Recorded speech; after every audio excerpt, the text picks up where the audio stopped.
All right, let's take our thumbnail. Oh, I know it. I'm sorry. Hi guys, welcome back to another episode of A Literary Tasting. My name is Jessica. My name is Annie. And this week, Christmas came early, and so did I. Because we're reading... The office. The fucking sirens is correct. They're here to arrest me. They were like, no girl. No girl. This week we are reading Holiday Ever After by Hannah Grace. You guys know we love Hannah Grace on A Literary Tasting. So when we found out she was coming out with a Christmas read, even though we're not a big fan of Christmas reads on this podcast, and even though it is currently, I think it's October 11th today.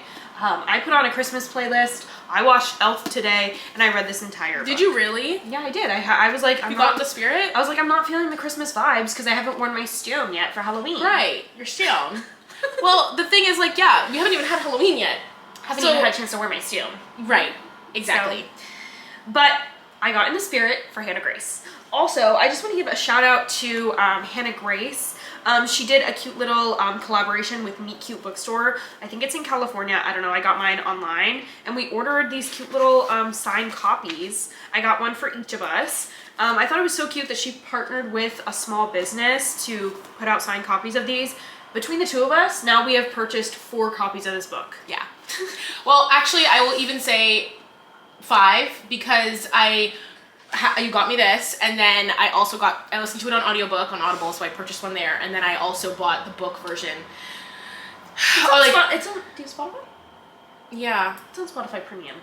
I already have Audible is the thing. Oh. But like I get like the monthly whatever. Oh. But then I also bought like one because it came out and we hadn't gotten the books yet, and I was like, well, I have to start. So then I bought the actual book on Apple Books. Yeah. So I mean, the way I shovel her money. And I don't feel sorry about it. I love her.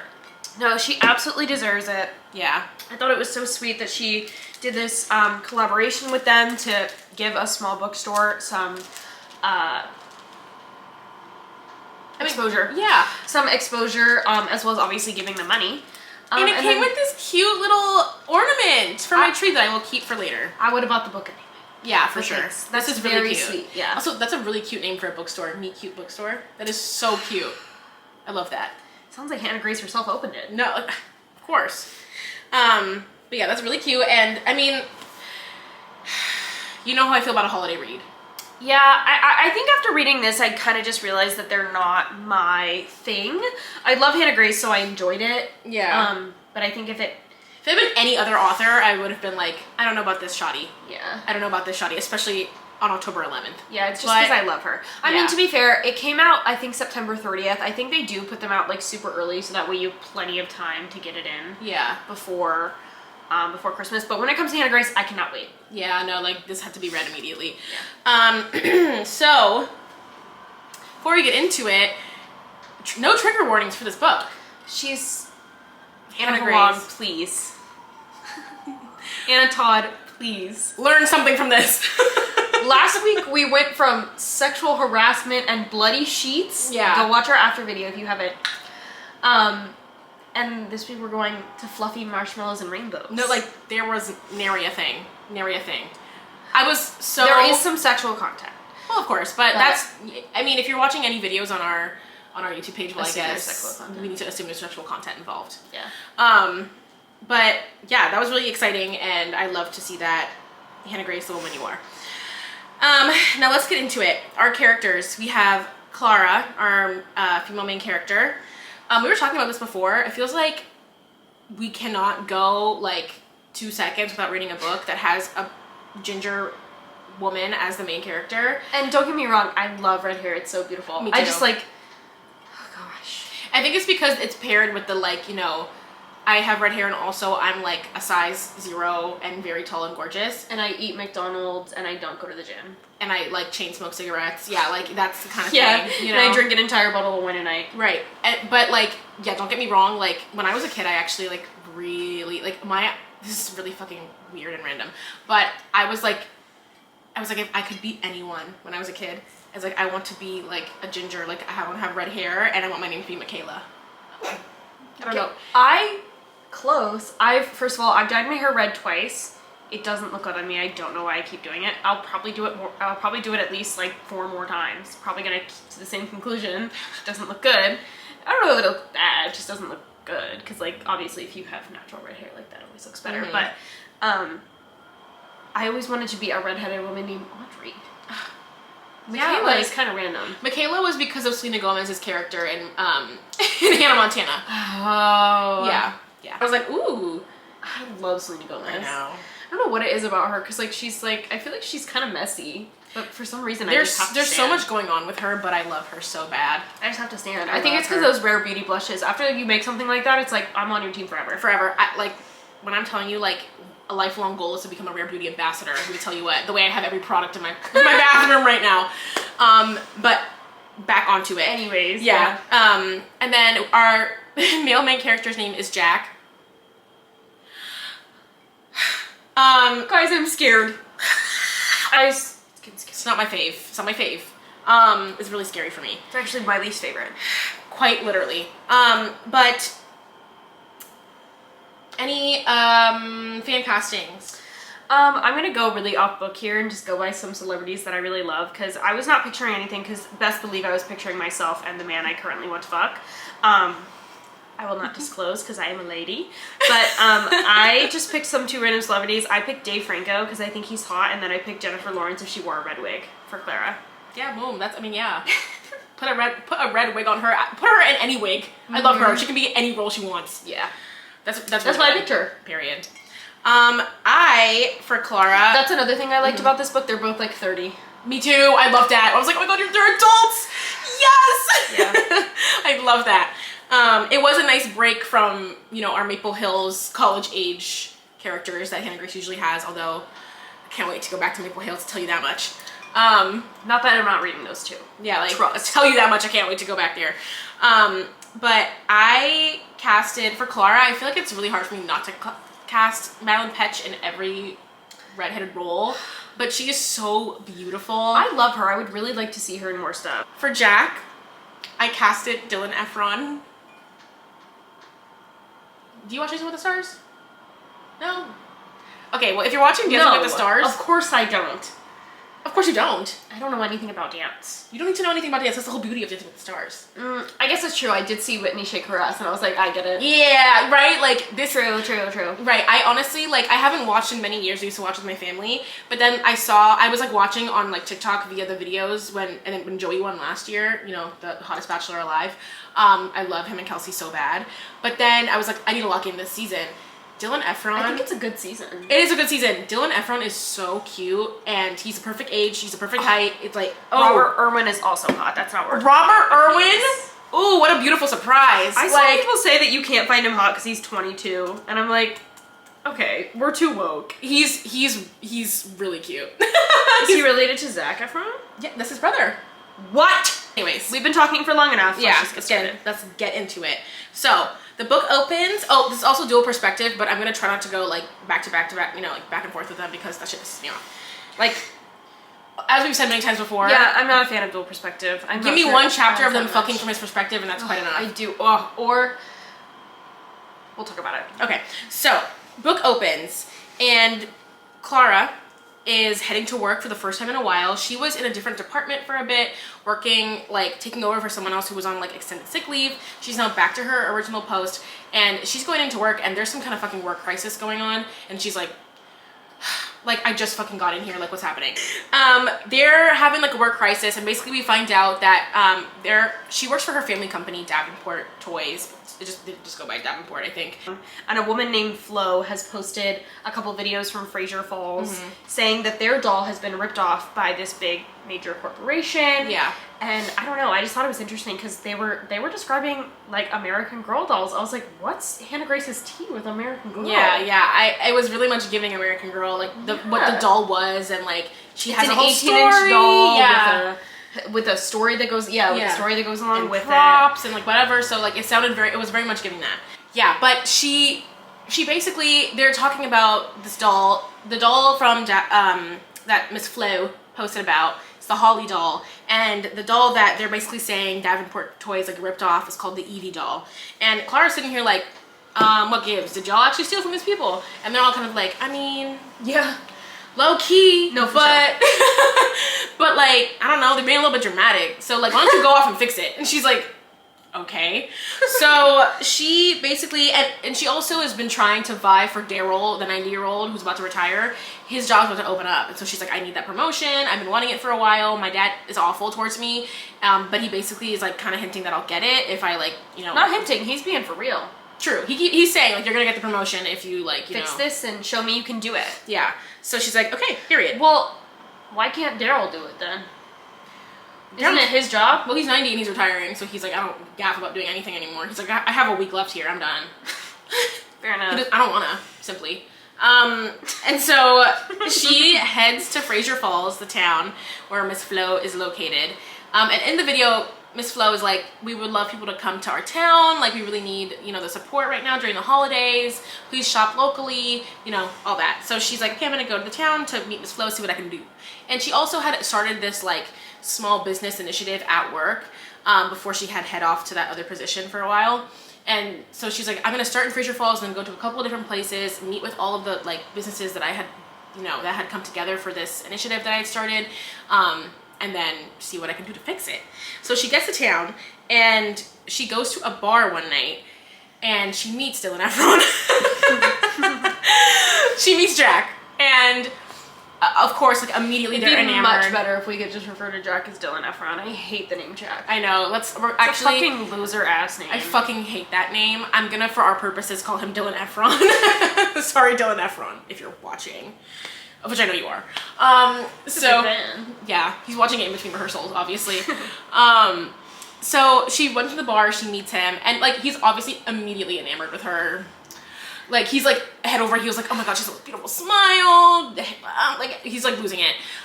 She's also just like very like confident and witty, and I was like, okay, you're pissing me off a little bit, because like if a beautiful Dylan Efron looking man came up to me, I would probably be like Stammering. I wouldn't have anything to say. I'm terrible at flirting.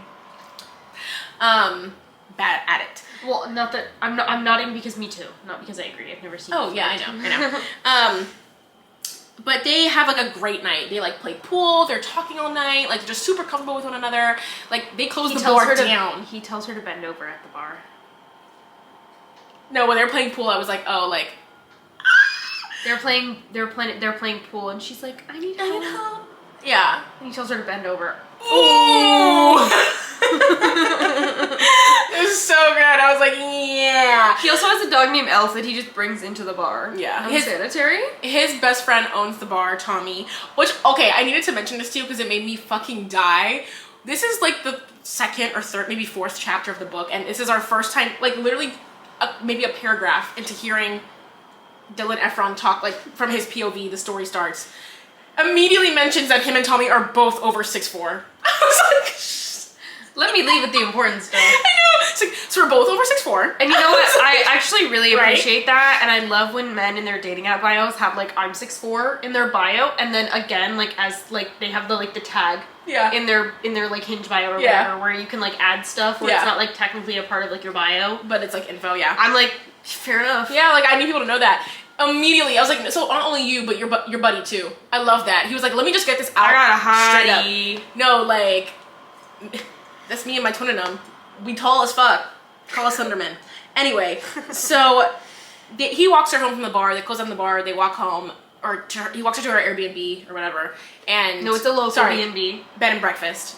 Definitely relevant. Yeah, it's a bed and breakfast, and he doesn't kiss her, and she just heads inside. Flop. Big flop energy, big pussy behavior, but respectful, I suppose. Yeah, I was gonna say being a respectful man equals flop. We're all like flop, but then he just goes home. And then the next morning, she wakes up and she's okay. I gotta go find Miss Flo. I gotta go talk to that lady before I leave town to go, you know, do my other business. She heads to Flo's Fancies, which is like the little like patisserie that she owns in town. And she starts talking to her about the dolls and everything. And then Jack walks in and she's like, and he's like, She's like, hottie alert. and then he's like, oh wait, who are you again? And she's like, I'm from Davenport Toys. And he's like, oh, well, how about you leave my town and never come back? Ooh. And she's like, well, no, I'm here to like meet with Harry, the owner of the Harry's Toy Store, AKA the Holly doll creator that we're ripping off. He was like, well, that's gonna go ahead and be me. And again, I'm gonna ask you to leave town. So she's like, oh, okay, well, I really wanted to help. And he's like, I don't want your help. Fuck off. Y'all really like fucked with my business. You fucked with the whole town. I'm not about that. Get out of here. And so she's like, okay, Howie, and she leaves. She heads back to New York. behavior to just leave, but okay. Yeah, I mean, like, I guess we'll pause for a second.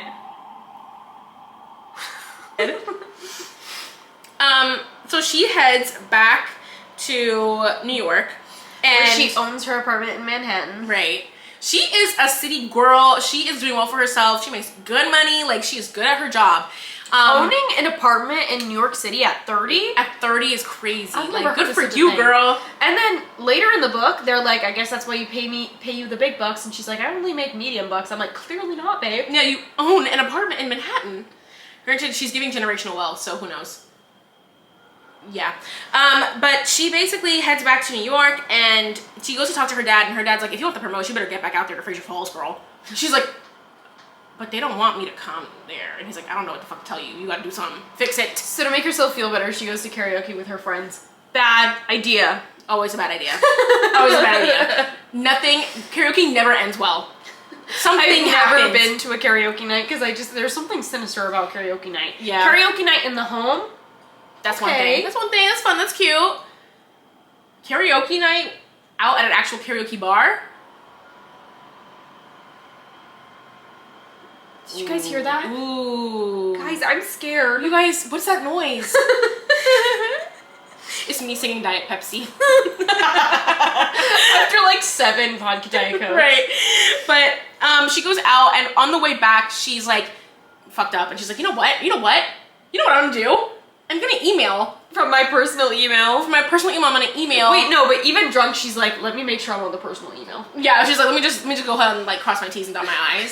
And she's like, okay, let me email Jack and like be like, fuck you, like you why don't you want to accept my help? She sends him the most fucked up drunk email ever, and he immediately responds with an also equally drunk email. And nothing is fucking sexier and hotter than sending a drunk text. I've only sent like 1 drunk email. Not very many. I'm not emailing very many. I don't think I've ever done that. But sending a drunk text and getting a response? Ooh. That's Immediate response? That's better than all the alcohol combined. I know. Immediate response. Suddenly it's a good night. Yeah. Doesn't and matter he's drunk what club too. I'm at. Ooh. Yeah. Yeah, no. So he emails back, and they're going back and forth, and she's like, I'm just trying to fucking help. And he's like, okay, prove it then. And she's like, okay, fine, I will. So she wakes up in the morning, and she packs that bag, and she goes back to Fraser Falls, and she like goes and gets back into her bed and breakfast, and She's like, I'm getting that promotion. yeah, like she's like, okay, you invited me back, I'm coming. And so like that whole morning, he's walking around town being like, I keep seeing a flash of orange hair. She's haunting me. She's haunting the town. And then he goes to like the town meeting, and he's like, oh, she's fucking here. And he pulls her outside into the I would snow. love for a man to see a blonde woman and think it's me, and then think, she's haunting me. I don't know why it's Trump all of a sudden. I was like, wait. I don't like that. I hope Trump is haunted every single day of his life. I hope he croaks. Anyway, so she pulls her out into the snow, and he's like, what are you doing here? And she's like, you fucking invited me. And he's like, shit, I was so blackout, I don't even remember emailing her. Ooh. You thought it was over. Like, I'm back, baby. You invited me, and I took that. You can't get rid of me, bitch! No, literally, you thought it was over. I'm back. Like, and she's like, I don't know what the fuck you want me to do. Like, I don't know what the fuck you want, but like, I'm staying. I'm here to help. Yeah, and if I you don't wanna want my so let me help, step. then you fuck off. I'm gonna help the rest of the town. Yeah. And he's like, oh, okay. He's pissed. And so then therein starts our enemies situation. So So I did not realize this book was enemies to lovers. Yeah. I can't believe I ever doubted Hannah Grace. Of course it's enemies to course lovers. it is. She knows what we want. I know, of course it is. God, I love her. God, I love her. you. So she basically makes her grand plan known to us, which is that she wants to make herself visible in the town. She wants to be very helpful, and she basically does that by just walking around town and being like, "What do you need help with?" And the thing is, this seems like not an easy plan, but like I see the vision. Mm-hmm. She tells us this plan like 15 times. So many times. She tells us it 3 times, to be totally honest. Once to herself, once again while she's doing the plan, and then once face to face with Jack. Yeah. And I'm pretty sure another time at the end when like the And I think townspeople once to talk her, about her it. friend Honor. Yeah. I mean, it comes up a lot, and it's like, okay, like, I'm there, sis. I'm there. I'm there. This isn't that hard. Yeah. I get it. I see your vision. I You're see- there to help. I get it. Yeah, like, please. The only person who's having trouble grasping the concept is, well, Jack. And that's because he's a man. Right. We're all women. Yeah. We get it. We understand things on the first Yeah, try. we picked it up pretty easy, I would say. We listen when you speak. Yep. But so a couple examples of her doing this at the B&B, the owner Maggie is like, oh, I'm not feeling well, and my daughter used to help me pick out the Christmas tree, and she's like, don't worry, I'm gonna go get the tree for you, not a problem, babe. She heads over to the Christmas tree farm to get a tree. I will say this. I think I would have felt at first hurdle. You asked me to go get a tree and put it on my car and then bring it back here and then drag it inside. Oh no, mama, I would have gone there and been like, y'all have delivery service. I'm gonna Postmates it. I don't have a car, you think I'm gonna drag it back from Luke's tree farm? Yeah, wait, how did she get the I tree think it back? had to have been delivery. It had to have been. Yeah. Because there's no way. There's no way. Anyway, she gets there. I mean, she gets there and she, of course, immediately runs into Jack. They fall on top of one another in the snow. They have a little, like, you know, angry banter back and forth. They always have a little fruity banter going on. Always having, they're constantly having enemies flirty banter. You know what I mean? Like, they hate each other, but it's very flirty. But he's, like, everywhere she goes. She's like, what's up with you? And he's like, well, people need me, so I'm here. She goes and she starts to help with, she meets someone at the tree farm, Dove, and she basically tells her about a toy drive they do in Fraser Falls every year, and she's like, I would love to help you get toys and organize. I have so many contacts that I can reach out to for this. And yeah, so she's like already like kind of planting herself into the weeds of this community. And everywhere she is, he's being an ass.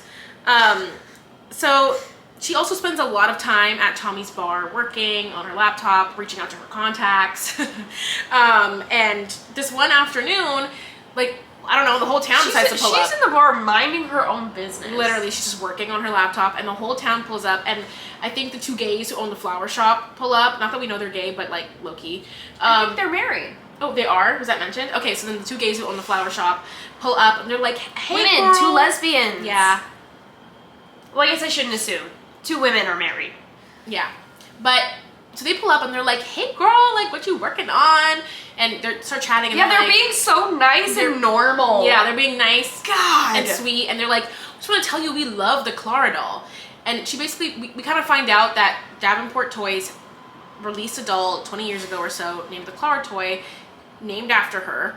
And it was basically an idea that she had come up with her grandfather, who was like who created the company, and she had drawn this prototype of a doll and done all this work with her grandfather, and it was basically her idea. She's 10, by the way. Right, she's 10, but it was her idea, and then like they released the doll, and it was like super amazing, and the 2 gays are like, we love the doll, it's so cute, I used to carry mine everywhere, it was amazing. Tommy walks over and he's like, oh my god, yeah, like everyone used to have one of those, and of course Jack is there too because he can't leave shit alone. Yeah, girl, if you don't like me, then just go sit somewhere else. Why did you come over here? Right. So I would say go to another bar, but I think it's like the 3 bakeries and then the bar on the street. I No. feel like it's giving that. this is the bar. This is the only bar. You'd have to like drive to a different state. But she's like, she's talking about the doll and she's really like excited about talking about it because clearly it like means a lot to her and she's really proud of it. And he's like, him being Jack, he's like, oh, well, babe, you're a victim. I mean, clearly they fucked us because if they could do that to you, then they were obviously going to do that to us. He says you're their first victim. And she's like kind of defending her. She's obviously very caught off guard and defensive because this is like her Yeah. grandfather's legacy. This is her family business. Of course it's going to feel hurtful to her. Yeah. For him to say, like, they're taking advantage of you and you're their first victim. Okay. And so she's trying to defend herself, and then he keeps going, and so she's just like, fuck it. And she gets up And the gays and Tommy are like, shut up. Like, they're like, leave dude. her alone. Dude. Because she has been nothing but helpful the entire time she's there. Been nothing but nice and kind and sweet and helpful, and he's like, damn. The next morning, he gets fucked up because he's like embarrassed. Yeah. Because he's embarrassed. Me when I get embarrassed. Yeah. We've all been there. He's so embarrassed about his flop behavior Yeah. that he's like, okay, fine, I'll get drunk. And then the next morning he's hungover, and Miss Flo is like, you gotta give her a shot. You chill out. Yeah. She tells him to chill out. She's like, you've got to relax. Like, there's something wrong with you, low-key. What is wrong with you? You're holding some anger in your heart, but I'm not sure where it's coming from. There's a darkness within you. I'm gonna need you to let that go. And she's being really nice. Like, just give her a shot. And he's like, wow. But Miss Flo kind of sets the main conflict here in action because she tells him that she believes that Clara is just there to fix the problem and basically repent for Davenport's sins. But obviously the audience knows I think Clara definitely feels bad and she's definitely against Davenport, but she's there for that promotion. Yeah, she's there for both. And she's never kept that a secret, you know? Yeah, she's a businesswoman. Yeah. I own my apartment in Manhattan. You know that. I have to pay for that somehow, girl. Like, I got a morgue. For sure. Gidge. I realized that it didn't come up. Anyway. But one afternoon, he finds her, like, walking towards the woods, just, like, stomping over by herself. And he's like, hello, where the fuck are you going? And she's like, oh. To the woods. And he's like, how about no? And she's like, well, I actually found out from Miss Whitney that the teens of the town have stolen Whatever that means. the nutcracker from like the display somewhere in town. And I told her I'd go find it. And he's like, you idiot. Girl. This is like a yearly tradition that the teens do this. They return it every year. Like a senior prank. Yeah. And she's like, well, I don't know. I told her I was gonna go find it, so I'm gonna go find it. And your fucking intern Joe told me that the teens hang out in the woods, so I'm going in the woods. He's like, well, it's getting dark. You're by yourself. Are you dumb or are you stupid? I'll come with you. So they start trekking off into the woods looking for this nutcracker. And we actually get some, like, good, like... It's almost 10 p.m. Forgive me for yawning. We get some good, like, dialogue between them. They have some good banter. Mm-hmm. He tells her this really sweet story about how the Holly doll came to be and that he had created it for his goddaughter. And that, like, he just... The whole time I thought that was his niece. That's okay. I need to work on my reading comprehensions, I suppose. It's fundamental. I saw it was a small child and I was like, niece. Niece. Yeah. He was on his daughter, it's his niece. But it's a really sweet story of like how he like doll came to be. And they're like really connecting and talking about like some actual real shit, and he's not being an ass, you know. It also like makes what happened to him regarding Davenport feel sad, because he also admits to her that they basically came with a contract and said, if you're basically signing the Holly doll's rights away to us. We can do whatever we want with her. Yeah. And you guys don't get a say if you sign this contract. And so to find out that they did that to him after it's like this really sweet story and like it's really personal to him, it kind of puts into touches her heart. perspective. Yeah, it puts into perspective why he's so upset and why he's so like keeping her at arm's length. He's still a flop business owner though. For sure. Because as Jess mentioned to me earlier, he mentions that he didn't copyright any of the things that he made. And then he's mad as hell at Davenport for wanting to take advantage of that. And I'm obviously not, like, large corporations are evil. We're not advocating for... No, large corporations are evil and they should not steal from people that didn't copyright things. But also, you're being a flop. To be fair, like, the flopatry You are here is flopping. really, really intense. Like, you're flopping You on every cylinder. objectively. Doesn't mean you deserve to be taken advantage of, but you are flopping. You're flopping. You're flopping. So she's like... And then they find the nutcracker, she gives him a hug, and he gets hard. Oh my god! It's not funny to say, it's serious. And then we get some like forced proximity here. I'm normally very anti-forced proximity because what do you mean it's forced? Just leave. What if you just got up and left? Look over. Yeah. But there's like a big snowstorm and the power of her Airbnb goes out and she's like, I cannot house people with the power Miss out. Maggie's like, no, you gotta go. Get out. Yeah, and she's like, I have a list of people who usually like take in guests when there's a fucking issue, and of course she's One of like, them is well, Jack. of course I'm heading over to Jack's house. Meanwhile, he doesn't even have a spare bedroom. I think he does. Oh wait, yes he does. Yeah, which actually shocked me because I thought it was gonna be giving like she sleeps in his bed, he sleeps on the couch, but then when I thought it was gonna be giving one bed too. yeah, right, but then I was like, oh, we got 2 bedrooms in this apartment. Well, you rich, like It's not an apartment in Manhattan though. that part. So she heads over there. Mind you, she spends like most of the day avoiding going to his house and hanging out at the bar with Tommy until Tommy's like, you gotta go, I got a book club to go to. So he drops her off and Jack's making spaghetti bolognese. You know what? I just realized something. Mm-hmm. I would actually love to read Tommy's story. Tommy was kind of hot. Tommy was hot. I would be down. Tommy's a bar owner. Yeah. Something about a bar owner. I don't know why that like does it Hot. for me. Hot. Have you watched Sex and the City? Crazily enough, no. Okay, I hadn't either until like I know everybody. I was moving. Everybody tells me that I need to. No, I literally hadn't watched it until like a month ago when I was moving. I needed to put something on in the background just to like have on. And there was, I only mention this because there was one of the guys that the girls was seeing was a bar owner. And when I tell you, like immediately upon him entering the field of vision, I was like, I'm charmed by you. Like, it's something about a bar owner that is so, ooh, like, I don't know what it is. So charming, if you will. Yes, it is. But she heads over there, he makes spaghetti bolognese, and she's like, oh my god, that's my favorite. And he's like, I know, I remember you telling me the first night we met. And she's like, so sweet. You listened. Hannah Grace, it's really the small things. Yeah, And she knows honestly. that. Honestly. I hope she's married. I hope she has a man deserves- that treats her well. I hope she has Or a woman. No, I hope she has a beautiful life. Like, Yeah, I hope she's whoever it just is. rich in all cylinders. Like, she's surrounded by love. She's got 2 friends right here. If you ever need anything. Except money, I don't have that. Yeah, I don't have that either. But so they're talking and she's really trying to pull conversation out of him and she's like, this is pulling teeth right now, like my god. But he's just like so in his head. And he basically like sets a boundary with her where he's like, prefer if you didn't talk about Davenport Your family that tried or to hurt your me off. family. Which is like, okay, I see where he's coming from in a sense, but also like, he said no work, no family. You don't want to hear me talk ever, it seems. He said, yeah, as an adult, I do feel like I do so much talking about work. Especially because, like, a lot of, like, most of the time, the people that you spend the most with are your coworkers Yeah. and your family.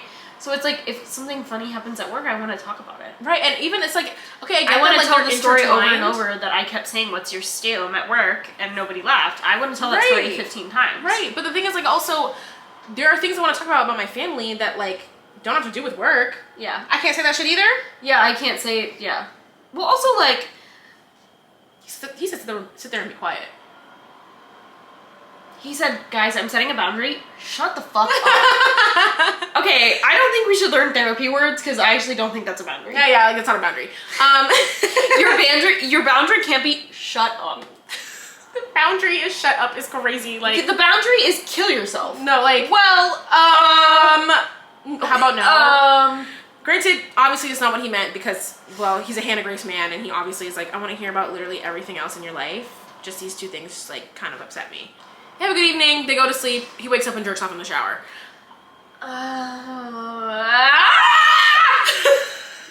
this is the one time where dual perspective, and also, like, there have been other books that have had, like, a jerk off Yeah. scene. Yeah. that I've been like, Yeah. Yeah, like, I've been like, oh. but since it's a Hannah Grace man, This scene was, I know and it's it was so safe quick. here. It was really quick. Yeah. Yeah, it wasn't like, it didn't get really intense in the details. Because I feel like sometimes, God, do you remember that Nanny romance that we read like a year or so ago? Called The Nanny.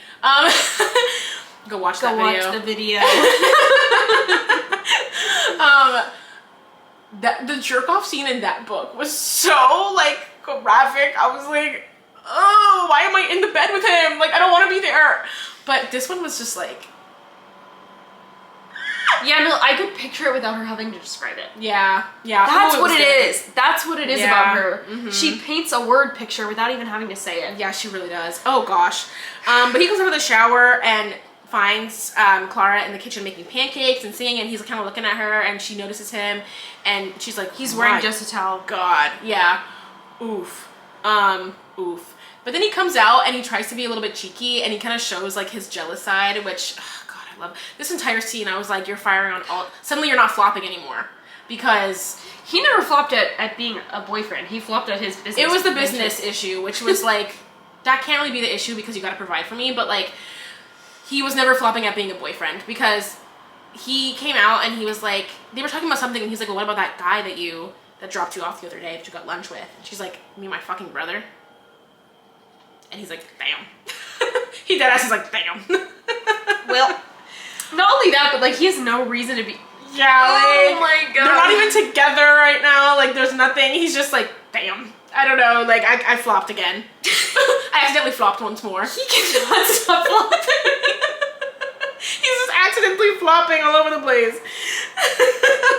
And so I don't know, that it was cute to like see that because I love a jealous man who's like not crazy jealous but like cute jealous. This is cute jealous. But speaking of him being a flop, I would like to tell this. Yeah, go ahead. So he has his business that he runs, that it's clearly so important to him. This business is keeping the town afloat. Right. He gets one email in his inbox and he's like, I can't do this no more. It's like I have anxiety, I can't do it. Is your email flop@flop.com?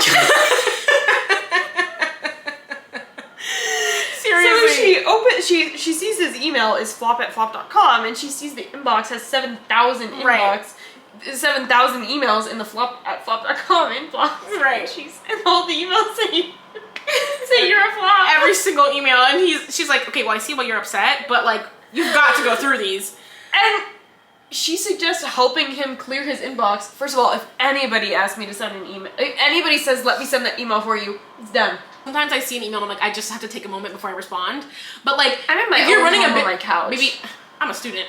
If you're running a business and you already know you're behind, you've got to get on top of your shit. That's why he's flopping so bad. Right. Like, and he's basically Well, telling and her. if we saw an email in the business email, we would be on it. Yeah, we always read those shits like pretty much immediately. Yeah. Even if we don't answer immediately, we still read them. But anyways, they create this bullshit bingo that I think that she said that she does at work sometimes, where it'll be like somebody yells at you somebody asks you a question twice that you've already answered. Yeah. So they'll email you and be like, I haven't gotten my item yet. It's been 3 days. And then they'll respond to the email being like, well, shipping is 4 to 8.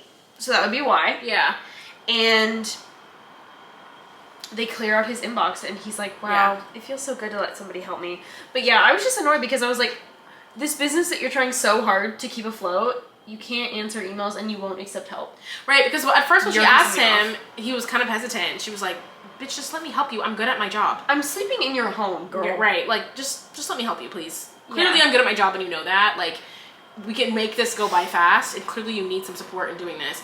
And the thing is, like, also throughout the story, we get a lot of, like, he is, like she said, the town fixer-upper, and, like, he doesn't get a lot of help in return with, like, his own shit he got going on, which clearly someone needs to help him because he's flopping! And, like, everyone knows he's flopping. The way that business could have kept the town afloat if they had just focused on the business instead of being like, can you come fix my AC? Right. Like, come on. This is why he's flopping. Right. He's pushing off his actual work duties because he's like, well, Which is so I real. can just avoid it if I just go fix this AC for 10 hours. Yep. So, anyway, they get through everything and they're If like... I go have 17 lattes at the cafe. Because Right. To help flow. To help flow out, of course. So they go through everything. There's good, like, you know, banter between them while they're doing this. It's pretty cute. And then while they're sitting there, he shows her the Davenport contract that they finish. The one that he was offered when he first was approached by Davenport.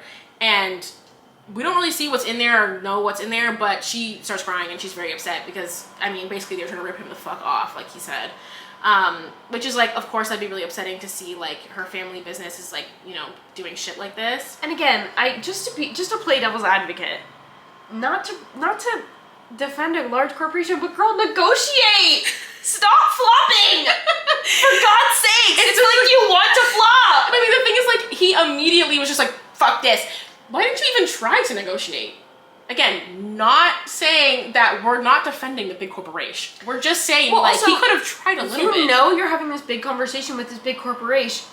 Almost assuredly, they're taking advantage of you. They are a big corporation. Right. That is what they do. If you're Lawyer up. right, if you're and going go to, into this. yeah, ready.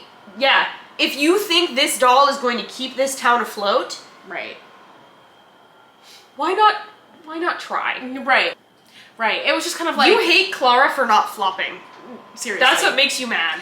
It's just kind of like, you knew what you were getting into, and if you're gonna say yes, like, I'd like to try going into business with you, like you said, lawyer up, prepare yourself, go in there with the course mindset they're that gonna take advantage they're gonna of try to you. take advantage of me. Like, let's see what we Yeah. can do to find a way forward. You immediately were like, no. But anyway, it's a big shock to her when she sees this contract. Clearly, it was very bad. Because I mean, to be fair, like this is her, Yeah. like we said Family earlier, legacy. this is family legacy. To her, this is like her grandpa's company. Yeah. And she's like, he would never defend this. Meanwhile, I mean, he ripped you off, girl, didn't he? Right. I mean, yeah. To be fair, like, who brought over this? I'm imagining that it was like 90-year-old Randall that came and brought this contract over. What was that guy's name? Randall? Randy? Randolph? Who? The 90-year-old who's gonna retire. Daryl. Anyway.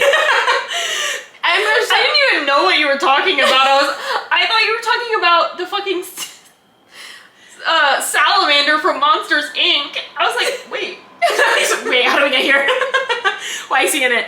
Well, I was assuming that it was him who, you know, approached, because he's like he was working on the doll and everything, so I was assuming it was him, and he's kind of described as being like a fuck ass, like cutthroat business guy. But like in her mind, again, it's like this is her grandpa, you know, like this is not what it's supposed to be. So she's really upset, and he kind of like is consoling her. She was cries. also 10 when her grandpa had the company. I'm sure it was everything's Different. magical when you're 10. Yeah. Because you don't know anything about anything. Yeah. And AI didn't exist when you were 10. Right, but so she's really upset. He's like consoling her. She kind of cries in his arms for a little bit, and then she's like, you know what, I'm just gonna go to bed because I need to go to bed and sleep this off. She calls her friend back home. She gets in bed, and she's like, 20 minutes later, she's so chilly because the AC broke in her room. So she comes out, and he's like, "The fuck happened to your nose?" And she's like, "It's chilly in there." And he, of course, immediately gets up to try to fix the AC, and then he's like, piece of shit. So I'll bet you sleep in my bed, and I'll sleep on the couch. Then ensues a whole fight about who's gonna sleep on the couch, and basically they both end up sleeping on opposite couches. Well, yes, but in the midst of this argument, he bundles her up in blankets and carries her to his bed. Yeah.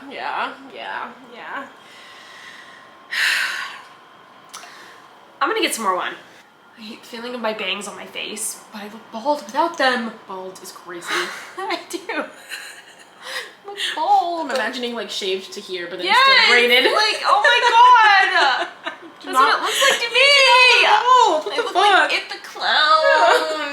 Bro, I said it. You and I always say "it the clown," and I said "it the clown" to one of my classmates, and she was like, Pennywise? I'm gonna think his name is Pennywise," and I was like, Who gaff, girl? Girl, you knew what I meant! and I was like, "It's "it the clown." You know what I'm talking about. You know what I mean? If Yeah. I say I look like It the Clown to you and you say I think his name is Pennywise, I think you Slapping shit down. Low key. Anyways. But yeah, the storm ends, and she gets a call from Maggie, and Maggie's like, "You can come back to the B&B, it's lit." And she's like, "Fuck, I don't want to go back to the B&B. I like Why being doesn't here." she just not go back to the B&B? Right, I was like, just don't, simply. But she No, it's like what I said earlier about forced proximity. Simply leave. simply leave or simply stay. Yeah. It's pretty simple. But she heads back to the B&B, and she's actually supposed to head home for Thanksgiving. And she like calls her mom, and she like sees her family hanging out, and on the phone call she's like, "Ooh, I do not want to see them. I do not want to see them," because she has this kind of like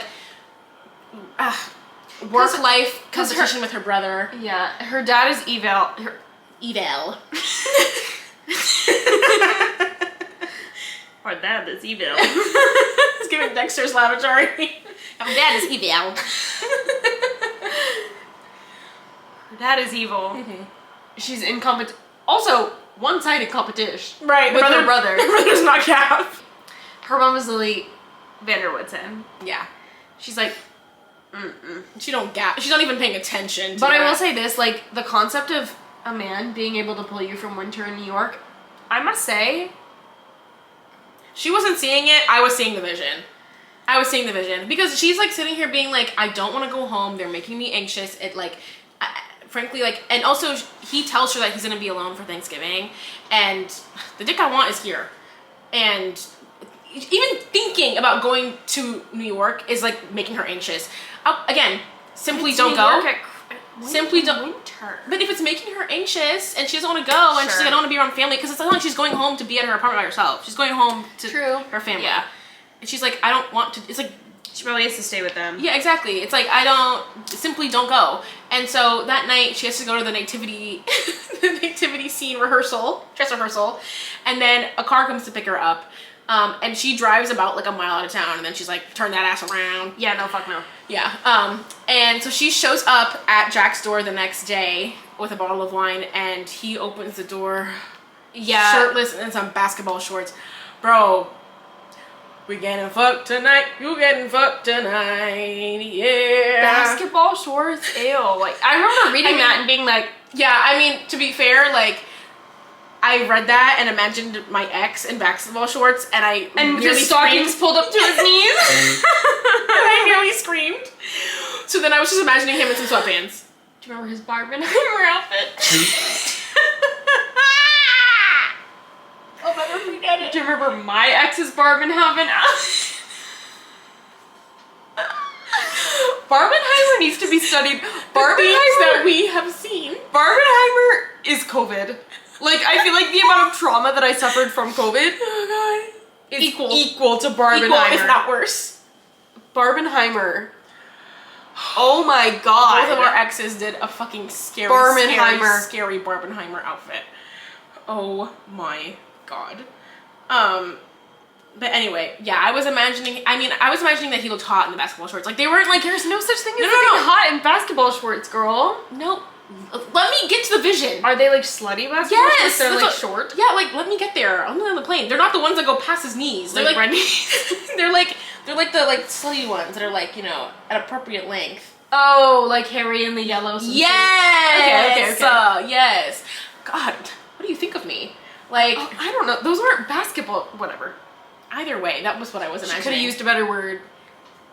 That's what I was imagining, Might as well and be he was wearing flop shirtless. shorts. But But also, if I show up on someone's doorstep with a bottle of wine, you getting booked tonight. Like, yeah. I mean, she comes in the house, and he's like, "What the fuck are you doing here? I thought you were supposed to go to New York." I'm holding a bottle of wine and I'm on your doorstep. Why do you care? Yeah, like, just let me in. So she's like, well, I didn't want to go home. It was making me anxious, and it would make me really sad to think of you here by yourself. So I just thought I'd spend the day with you. And he is so touched by this that he puts her ass on the counter and they start making out. Oh, God.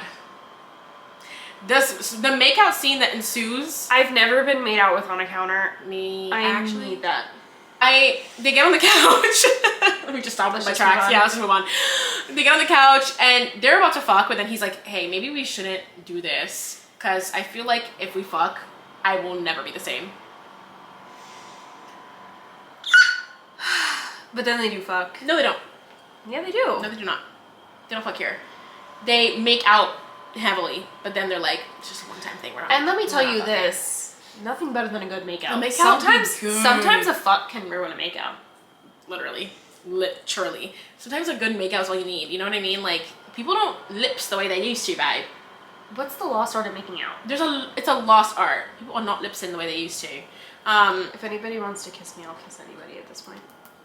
Especially in my Halloween stem. Right. Halloween stem. So they make the decision like it's a one-time thing, no worries. But then Small Business Saturday comes around. What is Small Business Saturday? Please enlighten me. So basically they do like the past week she's been there, they were doing a lot of advertising for like basically there's like a big sale or something or other. Something's happening where all the businesses in town are They're putting on their A game. Yeah, they're putting on their A game, and they're also she had come up with this idea to do like a passport system. So like Jack and his goddaughter had come up with stamps for each of the businesses, and like everyone who comes to town and wants to participate can like fill out a card and get stamped from each of the businesses, and then they can redeem it for like whoever finishes first or something can redeem it for like a crown and a free drink at Tommy's bar. Just as a way to get people to come to the town and also to like drive up sales. And so she had helped organize this whole thing, and everyone's super excited. She's about to win because it's at 10, like it's literally 10 a.m. She's about to win. Yeah, and she's bought something from literally everywhere. She's like, it's unethical for me to win. I know, she's like having like she's like pouting because she's like, oh, I was about to win, but like it's unethical. I mean, yeah, girl, like, what the fuck? Go buy from the businesses, but why are you getting and get the shit stamped, I guess, but like, you're gonna go redeem the prize? You already get free drinks. What's tea? So anyway, she does that because she's getting a good makeout session and we're not. Yeah, I know. But he's like, you know what? Let's just meet for the Christmas tree. I'm busy. It's Small Business Saturday, but let's meet for the Christmas tree lighting later. And she's like, okay, fine. He gets there kind of late, and she's like, why the fuck are you late? Like, what the fuck? Shows up, and right as they're lighting up the tree, she kind of reads him though, because he's like, I'm so sorry, it was worth it though, and she's like, what could possibly not wait 15 minutes? She's pissed as fuck. No, she's mad. She's like, be on time. Okay. Period. Granted, he pulls out a crown that he went and fetched out of the basement of the fucking local high school, which I'm like, that's not going on my head. It's been covered in termites. But how'd you get into the high school? He has a key to the fucking city, bro. Like, he has the master lock to everything. When the AC breaks, they know who to call. Yeah. He needs a master key. Yeah. Yeah. But he brings out this crown, and he's like, you look really cute in a tiara, and, you know, whatever. And she's like, oh my god, that's really cute. And gross. Like, it's Also, covered in doesn't the high termites school and need that? cobwebs. I mean, probably not. It's been in the basement. True, They true. go to get some fucking, they go to the bar, have some drinks, and then he walks her back to the B&B again. Now we're like mirroring the situation from the first time they met, obviously. And they're about to do like a, they make out again, or they kiss, and then they like break apart, and she's like, okay, he's definitely gonna be like, we shouldn't do this again. But then he hits her with a fuck it. And they go in there and they He literally said fuck it. He literally said fuck it. Holy shit. Again, I had to hit an aggressive pause on my Audible because I was getting upset. I was like, this is just too much. No, This sex scene was really good. I was reading this on like my way in from a walk home. I was walking my dogs. Mm-hmm. I teared up and started drooling. And I just had drooling. I literally like kind of like swallowed like my spit, and I was like, oh. I was like, Jesus Christ, am Okay, I girl. lactating too? Like, oh my god.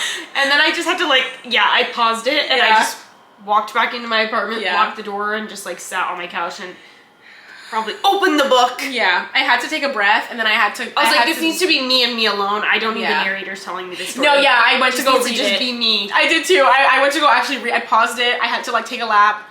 I made myself a matcha, and I was like, let me just Any sex read scene it. that starts with a fuck Fuck it. it. Oof. I feel like Margaret Qualley. No way.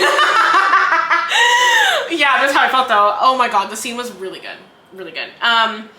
But yeah, they fuck and it's great. And then the Santa run happens a couple days later. There's more of her helping the townspeople, but like, I'm not gonna get into it. And she wants the news to come cover this Santa run that like generates revenue for the toy drive, I guess. Yeah. So she, And which is just a bunch of people dress up as Santa and run a 5K, I think. Why would the news be... like, what the fuck? There's a government shutdown happening, but the news is like, Well, we're gonna go cover the Santa run in this random somebody ass little needs town. to hear about this. Yeah.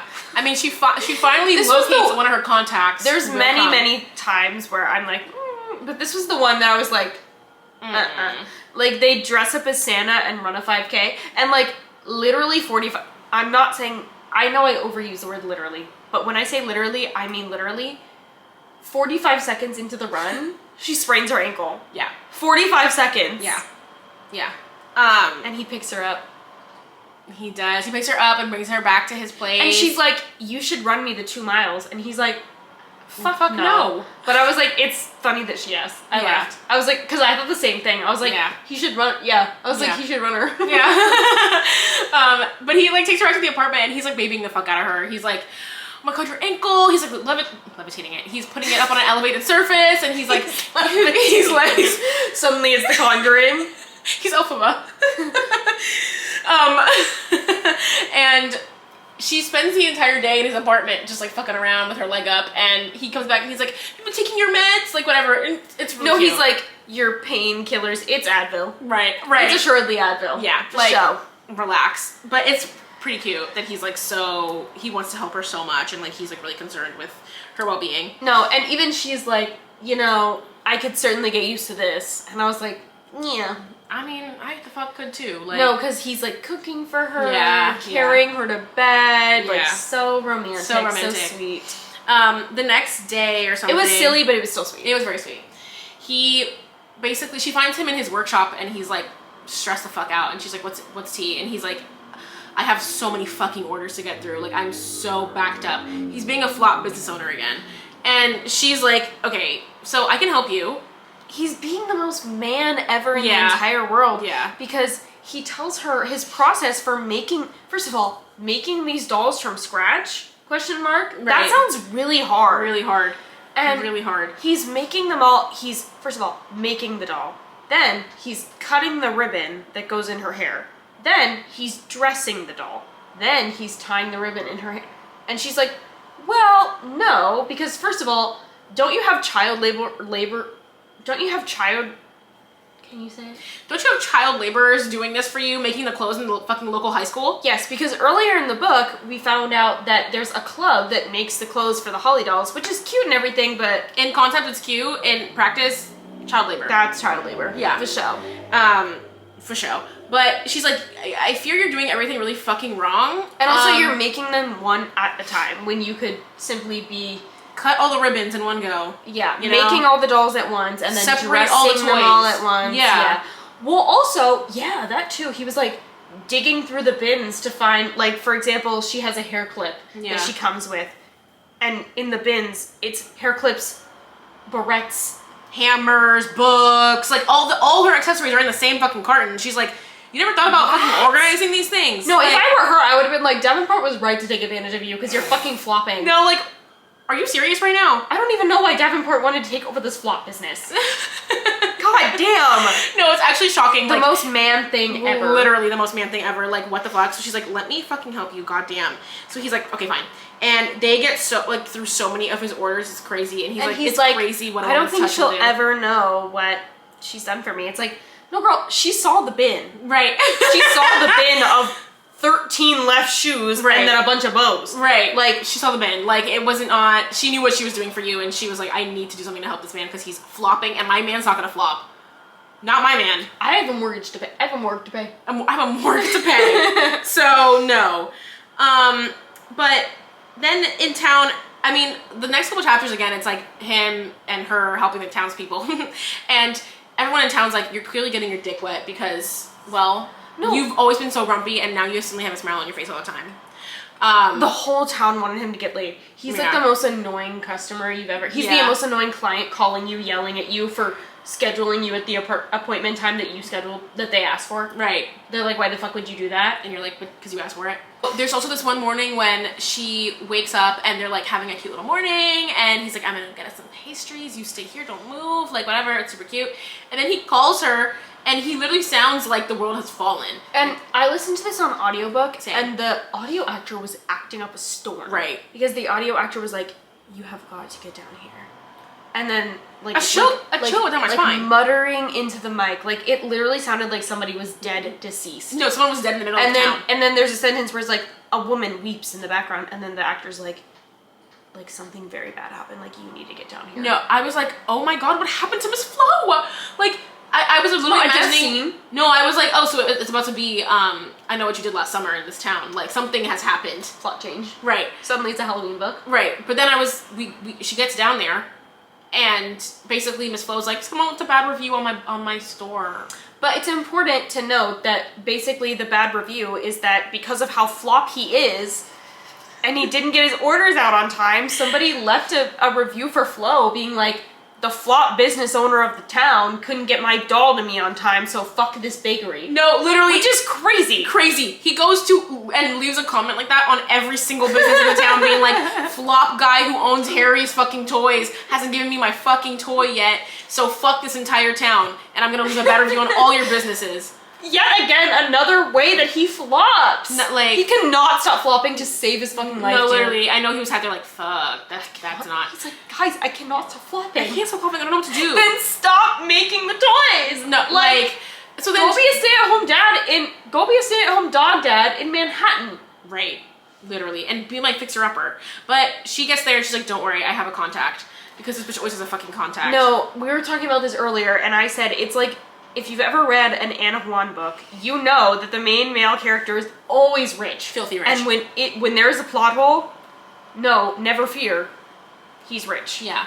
He's rich and we're moving on. I'm not elaborating anymore. Money buys you everything. He's rich and we're moving on. She has a contact. I'm not elaborating. Yeah. I'm not telling you what that means. Yeah. But she just has a contact, so Okay, of course. like, stop asking questions. God. Right, stop asking fucking questions. She said, I have a contact.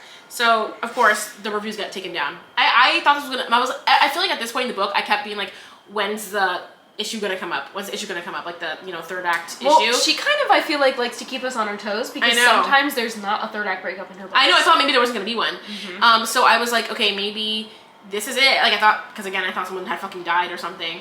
But again, it got resolved. I literally was sitting here and I was like, well, that got resolved within 3 sentences. Like, that was so quick.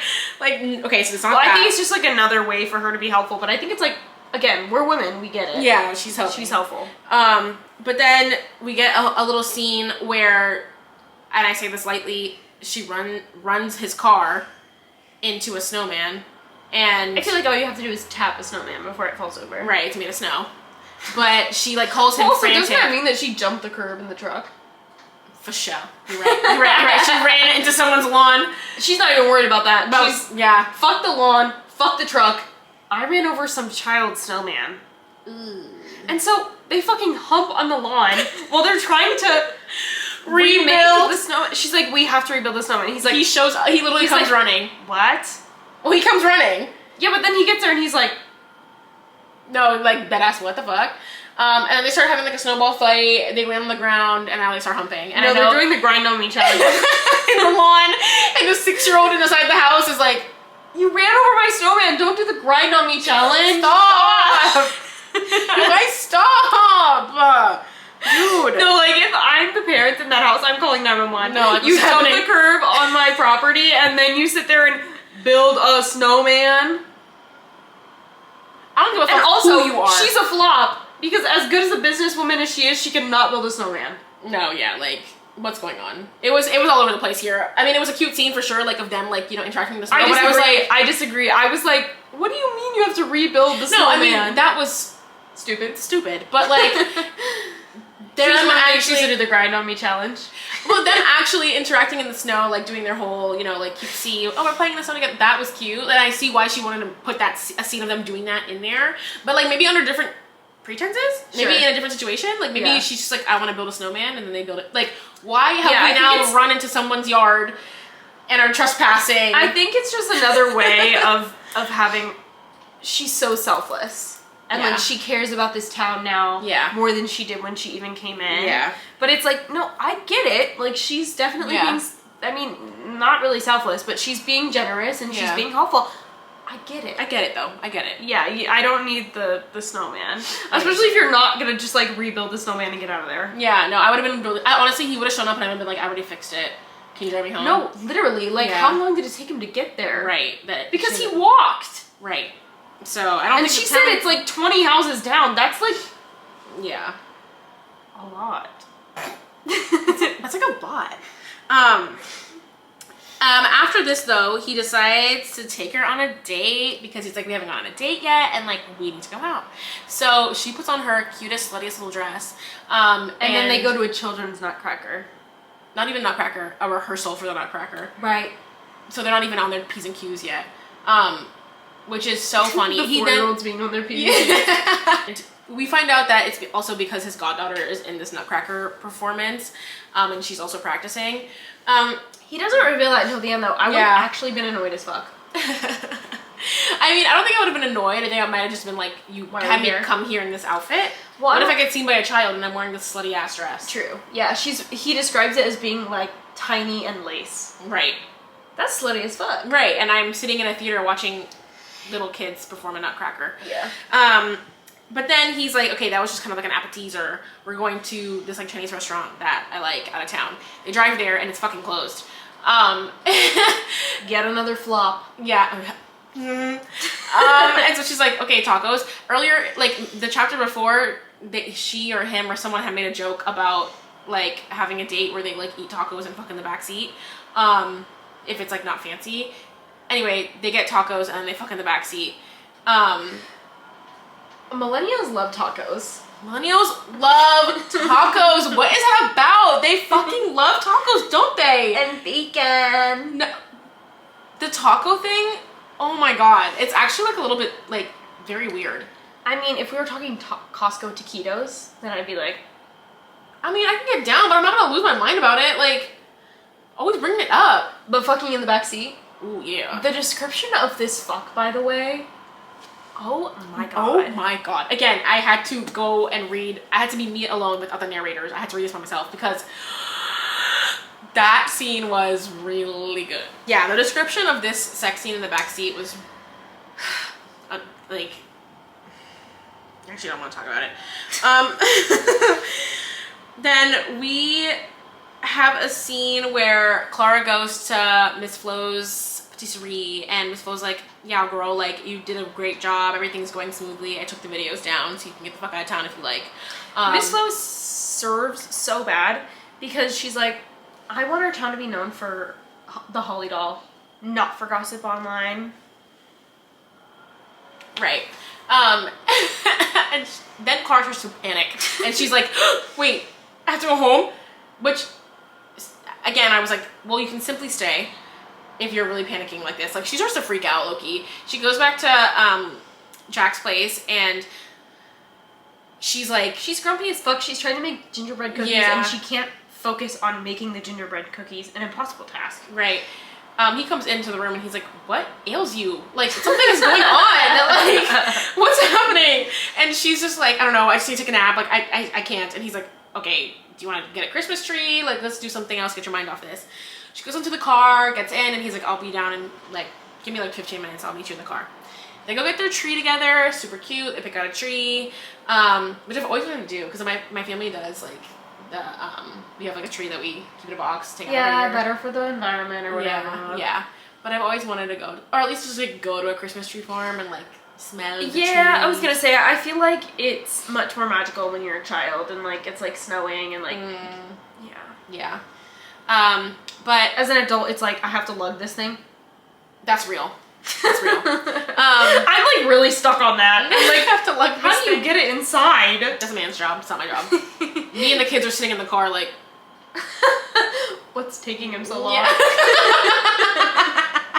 He's still like miles back with the tree. God, he's taking forever. Hurry up, Dad! Like, seriously. But they go get the tree, they come back, and when they finally get back in, he's like, I have a surprise for you, and they get back up the stairs, and he had set up a whole tent in the living room, and she had mentioned earlier in the book that she'd never been camping before. And also, every time it snowed and she was in the apartment, she was like, I love the way it looks out your window. It feels like I'm in a snow globe. Like, it's so pretty. So he sets up this tent in front of the window, and she's like, it's so stunning. Like, it's so cute. No, like that's so fucking I cute. know. And then the dog, his little pit bull mix that he has, is in the fucking tent sleeping. Yeah. And they like put the tree up together because she said she never decorated a tree before. And then she's like, let's watch a movie. They I get would have into been humping the floor. no way. They get What in a the perfect tent. evening. I know, they get in the tent together, and he like angles it so they're like watching the movie and they can see out the window. Oh my god, are they watching Ratatouille? God, if they're watching Ratatouille, that is honestly like stab me through the chest. Like fuck. Guys, Yeah, comment it's down below really- if I should just kill myself. No, okay. Okay, no. But that scene is so fucking cute. Then we get a scene where Miss Flo mentions to Jack that she had taken the videos down. She mentions it kind of offhandedly, but then Jack's like, ooh, what? Then why is she still here? He's mad as fuck about this too, because there's a scene later where she's like, what's going on with you? You seem like you're kind of in a bad mood. And he's like, yeah, in his inner monologue. I would feel better if you had a reason to stay. Okay, diva. No. I heard that and I was like, okay. Diva. Like, you've got to stop. Like, but then he says that, like, he's like, no, I'm fine. Why? Men are so... all they do is lie and eat hot shit. and flop at business. Like, seriously. So, he's, like, really, like, one, upset to, like, at the prospect of her, you know, being close to going home. And two, also, like, why is she still here? He's not, like, perplexed. But they also have this, like, one of the bookstores in town has this, like, event that Clara helped plan that weekend, and this with her contacts. Yeah, with her contacts. Because she has many. Very much. And she has one of them come to town and give like an author talk, and it's like a huge success. And I thought it was so cute because she partnered with the Meet Cute bookstore. I was like, it's so cute for her to really put in her book where she stands. And I know we are not Hannah Grace's target audience. I know it's probably younger people, so I appreciate so much whenever she puts a social issue in her books, especially something like this that's so important, which is shopping local. Mm-hmm. I love you, girl. Yeah, it was really cute.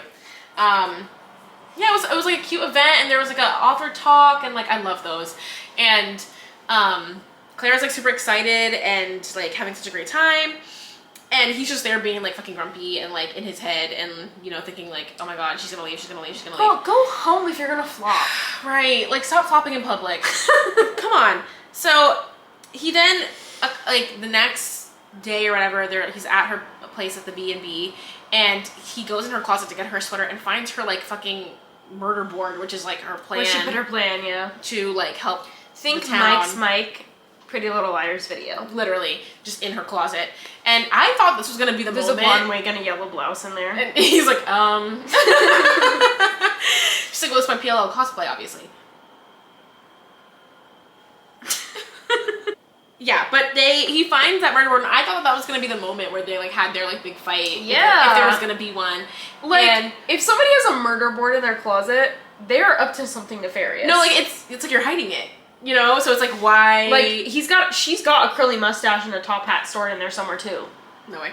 I mean, low key though, like like everyone It's in giving town, villains how there. that has their name up on this board, and his name is on there with a question mark. I'd be like, what the fuck? But he was like very intrigued, and he was like, wait, and she's like, this is just my plan to like help the town. And he's like, explain it to me, and she goes through again. Of course, he needs it explained. Yeah, of course. God, right, because he's fucking dents in the skull. even though he didn't watch it play out.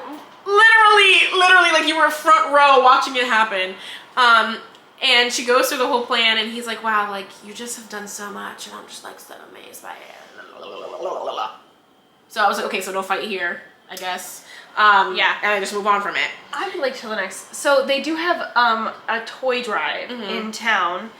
And they have this big fight because Clara orders basically a ton of Davenport toys that she didn't pay for. Her contacts got it for her. I mean, obviously she works for Davenport. Obviously she can pull some strings. She can get some dolls brought over and like other toys. And he finds out about this and he's like, we're gonna talk at home. Which pissed me off so bad. You are not about to in front of other people be like, we'll talk at home. The fuck? Say it right now. Say it to my face. Say it in front of everybody. Please say it in front of everyone so that I can clap the fuck back. Okay. But later, when she does get back to the house, she's like, just tell me what's wrong. Like, I need to know. Like, let me fix it. Right, because he's being diva, and he's like... Well, first of all, I'm kind of surprised she doesn't know what she did wrong. Because yeah, okay. obviously, like... It's pretty clear what would upset him. It's the toys. Yeah. But also, like, she's reading him because she's like... Yeah. I'm so sorry I didn't think about your feelings. I was busy thinking about the sick kids that we're helping that aren't going to get toys for Christmas. Yeah. And now they're going to because of me. I'm so sorry I didn't include you in those plans. Especially after you told me not to fucking talk about my family and my business. She is going Agreed. in on him. Like, I see why he He's would be mad upset. because he can't make all the toys to donate to the toy drive because of his flop business model. Right. Flop business model. Also, like, it's just like he has such a hero complex and he needs to be the person who's helping. I mean, there are so many times in the book when she's like helping someone and he's like, wait, I want to be helping. You know, he doesn't say it in that many words, but like you can tell he's like, I want that, why aren't they coming It to me should for be help? Yeah, why aren't they coming to me I for might help? let him suffer. Right. So it's like, again, your flop business model is not gonna, like, right, It's not gonna cut it's it. not important right now. You know what I mean? Well, also, of course, you should donate anything you have. But also, Right. if somebody has the means to help, they should. Right. And You should never shame somebody for right. Like, having the capacity to help. Literally benefits everyone. Hurts nobody. like, what is the harm in me giving away a ton of toys to sick children in Okay, need? I'm glad we're on the same page because everybody in the... So he's like, you better get out. You better go he's back to New York so City. mean. And so she's like, okay, I'm gonna go back to New York City. So she goes back to New York City. The townspeople are like, even his dog hates his ass after this. Even his dog hates his ass. His dog after is this. so pissed. And everybody in the town is like, you chased her away because of dumb, your flop stupid fool. business model. Right. Because of your flop business model, And your hero complex. those kids aren't gonna get toys. But of course, Clara is like, He's like, oh, I'll replace it, I'll do it, it's fine. And they're like, no need. She already took care of it. And he's like, oh. Damn. And Dove, the woman who was in charge of the toy drive, is like, she already took care of it, but like, fuck you, because now I have to redo all this inventory and repack all these gifts. For what? Because your ego was bruised? because you're a flop. Like, you've got to be joking. Anyways, and then they also have an intervention for his flop ship. They're like, you're flopping so bad, we need an intervention. Flopping on all cylinders, so we need to have an intervention. Flopping in public. Right, like, because also he goes to the town meeting and everyone is like talking about how their businesses are flourishing and pulling up all these amazing new business models and websites. Because of and her. All because of Clara. And he's like, again, she's haunting me. And so he's like, okay, fuck. He's depressed as fuck in his apartment. And then they have this intervention and they're like, one, you have got to stop flopping. It's getting embarrassing. The town can't flourish if you're flopping. Yeah, you've got to stop. And two, also, like, Clara told us that, like, you're doing, like, again, your flop business model is, like, super shit. But also, we feel bad for not helping you. Why didn't you say anything? We'll help you. We'll make this a team effort. Yeah. Oh. It doesn't need to be flop like this. One of them is like, you could have told us you were flopping. I mean, I should have asked if you were flopping or not. Yeah, literally. She's like, I mean, you could have just said something, the fuck. Which is How's like, that my problem? Literally. I'm busy running the reindeer sanctuary. Right. I mean, it's not like we don't ask you for help all the fucking time. If you need help, ask. Exactly. And while she's back in New York, though, her good friend Honor is like, to be honest with you, girl. And it's like, I can kind of see your point, but I also think he's still more in the wrong. Oh yeah, they definitely both. I can see how both of them kind of had a, were like not completely in the right, but he is way in the wrong. Yeah, because to be fair, it is his doll, and it is him directly that they were trying to rip off. So it's like, even if the rest of the town doesn't gaff, of course he's gonna care more. But also, girl, I'm donating to sick and homeless children. It was also you need to pull your flop out of this. Yeah. And oh, we forgot to mention also during the fight, she talks about how like she was there because of her promotion also, and he gets so pissed. Right. And again, like Miss Flo had kind of set up in the beginning, because he was like, I thought you were just here to help. Now I found out you were only here for yourself and for your promotion. And she's like, you would have fucking known that if you had let me talk about my family or my business, or had but you had forbade asked me. or asked me, but you again forbade me and never asked. Everyone else knows that. Everyone. And when he talks to all the people in town, everyone's like, we fucking knew. Everyone knew she was here because of her promotion. We all knew that. The only person who didn't know was you. So, right. He is so in the wrong. I get it that it's like, okay, you definitely, like, maybe at least run it by him, but also, he wouldn't let her run it by him. No, that's the thing, is Hannah Grace will never let us down. Hannah Grace will never let a man be in the right. No, never. Not when there's a woman in her story. Never. Honor was, it was like, I see why he might be upset. Honor was trying to redeem the male character. That's fine. I'm okay with Fine. I'll let it go. I'm okay this with time. it. Yeah. Especially I'll let because it go. was simply one person. Yeah. And also, I do think as a good friend, it's like, okay. Always good to show your Try to consider the other perspective. And if you consider the other perspective and you still think they're wrong, well. Yeah. What can we do now? Well. But she also keeps getting these calls from her brother, and she's like, he's gonna tell me that he got the promotion, I didn't. Yeah, whole time she's still, before she leaves town, so Flo takes the video down, she's there for days after. Yeah. And doesn't call her dad, Yeah. doesn't tell them anything what's going on, but like, I'm sure they're stalking that social media account, waiting for those videos to get taken down. Like, she kind of was driving me bonkers bananas, cuckoo, when she was like, my brother's gonna get this promotion. It's like, well, girl, you've been MIA for like 3 days, just doing fuck all in this town. Right. I mean, it was like, answer his call. Answer his call. He's calling. At the end of the day, it's your brother. He could be calling about non-business stuff. Yeah. You know? So Also, to be fair, why didn't the brother just say, girl, if you're not gonna meet me, then I'm gonna tell you right fucking now. he keeps calling and he's like, I hate a miscommunication. Right. We're gonna meet for breakfast or whatever the fuck. They go to breakfast and he's like, so I think we should start a business. He's like, new yeah, I family got business. your job, queen. And, well, yeah, he's like, so the promotion was given to me. He didn't even work at the company. Yeah. Men are evil. Her dad is evil. Her dad is evil. He had promised that job to her, and he still offered it to the brother before she had even completed everything. Like, he didn't even And give her she the did chance. do it. Yeah. So, and the brother's like, the thing is, like, you get taken advantage of so much. Our father is evil, and, like, our, like, family legacy is getting, like, Our father is evil. Yeah. And getting ran through the dirt. So, like, we need to start over and, like, do something different. And she's like, I mean, I don't know, we'll see. I was like, the way you didn't jump at this opportunity, I would have. The way this dad didn't give me the promotion. She goes to a meeting with the dad, and she's like, the promotion king? And he's like, Yeah, he don't gaff. He said id gaff in her face. Id gaff. Also, pause. Who was the promotion going to go to then? If not the brother? If not the brother and if not her. Girl, I don't know. Evil. Literally. So then I do think it made her more human to like have her give pause and have her still to cling on to this hope of the promotion, especially because A, she's worked so hard on it, and B, like, I feel like she really needed that push to like let go of like what she thought the business was. Yeah. They have to go to this gala for Davenport, and it's basically like a 20th anniversary of the Clara doll being out. And on the, like, her and her brother and her friend Honor are there. Mind you, the entire story, there's this whole thing where she keeps, like, being like, Max is in love with you, Max loves you, Max wants to be with you, and Honor's like, I don't gaff.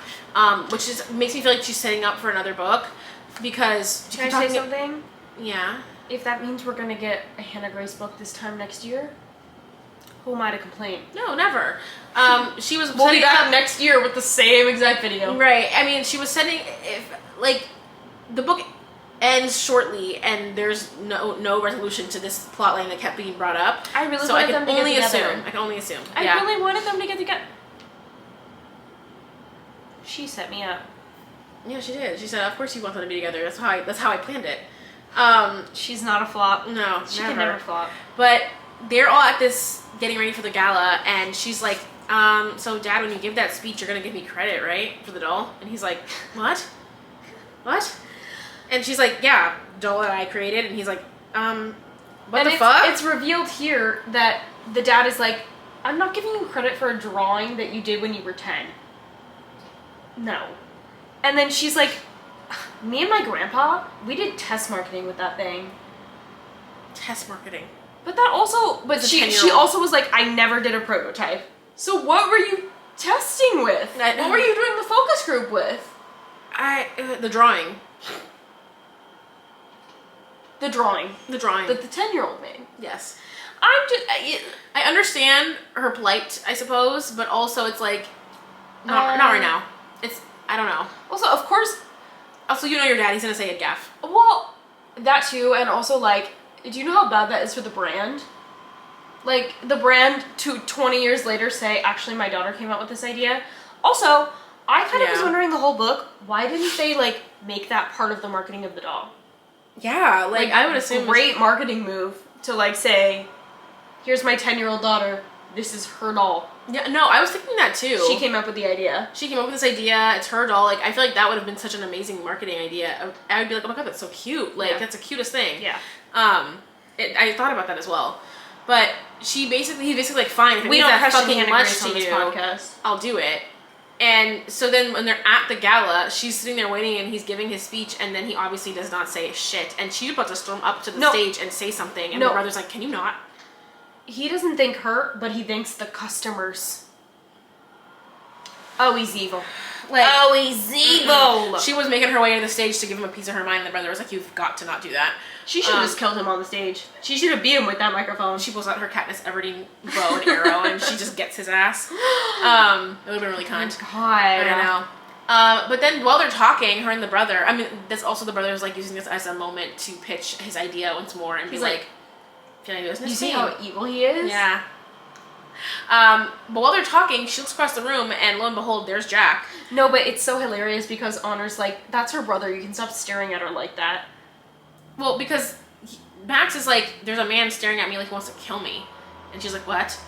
And we get Jack's POV, and he's like, yeah, I'm gonna kill that guy. Pause. Didn't he see the brother like 20 at the beginning? I thought the same thing. I was like, does he not remember? I guess he saw him in passing, but like, didn't you see him and got jealous before? You don't remember? You know, as long as a man's getting jealous, I don't care what the Honor's like, can you fucking relax? That's literally her kin. And she also gives him a whole, like, I fucking hate you, go die. And he's like, oh, okay. So we're definitely getting a book about her and Max. Like, there's no ifs, ands, or buts about it. Although, you're not gonna like that book because there's gonna be a kid involved. Honor as a child. No. The way I just ruined that for you.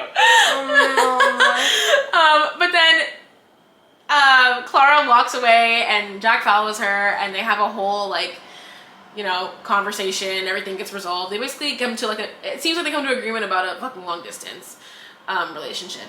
But we then hit the epilogue. Go ahead. Super quick, like, it's a year later, it's New Year's, they're both in Fraser Falls, and they're watching the fireworks with everybody in town, and I don't know, like, they bring up a lot of stuff about the town and, like, how business is flourishing, and then they get in the car and he drives her to this, like, little house with a picket fence, and they get there and she's like, are we breaking and entering? What's happening? And he's like, oh, like, nah, and he pulls out a set of keys and he's like, I bought this house. And she's like, OMG. They go in the house, she's super excited, and he's like, I bought this house, and, like, there's an office here for you. It's, like, not really, like, clear if it's, maybe I just wasn't understanding, but it didn't seem very clear if it was, like, we're moving in together, or if it was, like, this is my house and there's space for you because eventually we're gonna move in together, because he was like, I can't wait for us to raise our kids here. But also he mentioned, like, she had put her Manhattan apartment on the market. so maybe it's like, when you sell your place, come live with me. Yeah. Mm-hmm. Yeah, like, it wasn't, like, happening now, like, she wasn't already living there, but, like, yeah. she's gonna, you know? And that was how the book ended. Yeah, I have a house in Fraser Falls. Overall, I think my biggest issue with this, I thought this book was gonna be, I know the trope, which is, like, small town businesswoman goes, big city businesswoman goes to small town, meets small town man, realizes big city sucks, moves to small town. Yeah. I thought that this book was gonna be big city woman moves to small town, realizes big city is what she's worked her entire life for. Well, also, like, I mean, cities are kind of gross. Like, I definitely get that, but it's like she's worked her entire life to be there. She's never wanted to live in a small town until she met you, and now she's moving out there. I thought it was gonna be big city woman moves to small town, forces small town man to move with her to big city. I thought it was kind of gonna be a twist on the trope. I didn't think that Hannah Grace was ever gonna force a woman to to sacrifice anything for a man. I mean, I know it's not really a sacrifice. I know she clearly loves him, but I don't know. It definitely was kind of a bummer ending for me, especially because I just feel like he's not a great business owner, but she's clearly a great businesswoman.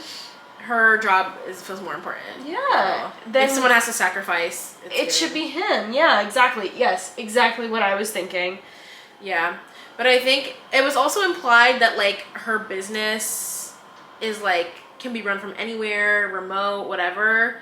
So it's not like she's giving up her role to be there, you know?